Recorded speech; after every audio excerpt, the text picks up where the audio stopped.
Jonah called the 17.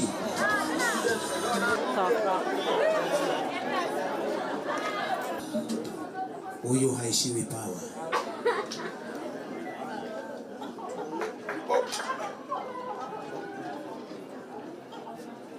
Start. Press. Go!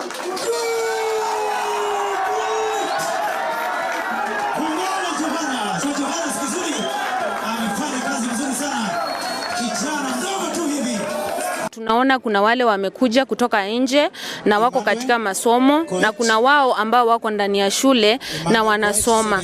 Kwa hiyo wanafaa wajitahidi katika masomo na hata pia wajue wakitoka hapa nje wanahitaji pia kujituma. This we are doing here in school because it is our belief that we need to search and nurture these talents from where they are in school, and this is one of the most important places where a lot of athletes with visual impairment have come from, and that's why we chose this venue. Tumeona wanafunzi wametoka katika shule mbalimbali walemavu, na isipokuwa wanafunzi tumepata pia wale walemavu ambao kutoka kaunti zote 47, na tumeona tumechagua wachezaji wazuri ambao watawakilisha Kenya katika mchezo za kimataifa. Go!